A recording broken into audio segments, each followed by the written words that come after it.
Imagine it. The year is 1830. The current president had never shied away from his feelings in regards to the Native Americans. During the War of 1812, General Andrew Jackson, while taking Pensacola from the Spanish and the British, hunted down Creek warriors. In 1817, he went after and executed several Seminoles in Florida, including a British lieutenant the day after Christmas. The then president, Monroe, condemned his actions as acts of war. Surprisingly, he still managed to win the popular vote 3 times. First time he didn't become president, but he did gain a legion of die-hard fans. Anyway, it probably shocked no one that once Jackson actually got into the White House, that he wasted no time doing something about the Native Americans. And something he did. He used his presidential influence to create a bill that would end up taking the lives of over 10,000 members of the Cherokee, Creek, Seminole, Choctaw, and Chickasaw tribes.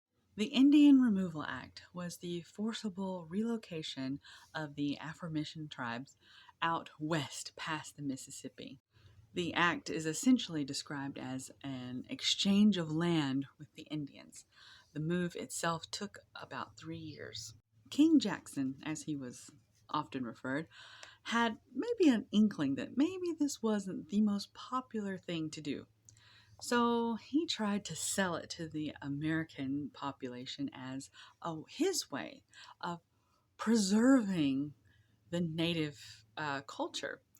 Uh, yes, he believed, or rather, he said that he was doing a good deed for these people because without him, what would happen is all these white settlements popping up would eventually kind of push out or create a situation of eventual extinction for the Native Americans.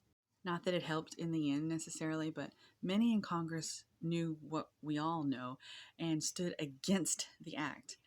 They thought it was un American and that it went against all of those treaties that we had with the tribes prior. That is especially true for Tennessee Congressman Davy Crockett, famous frontiersman, who said about his opposition that it would, quote, not make me ashamed in the day of judgment.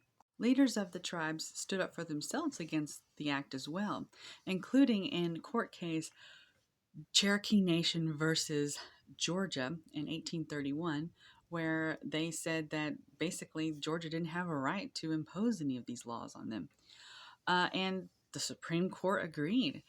In fact, it's with this case that the Supreme Court established that the Native Americans had a right to self govern.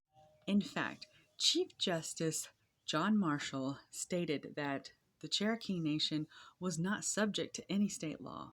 To that, the president stated, John Marshall has made his decision, let him enforce it. Basically saying, well, that's nice, do something about it. And so the Trail of Tears, as it was come to known, was enforced.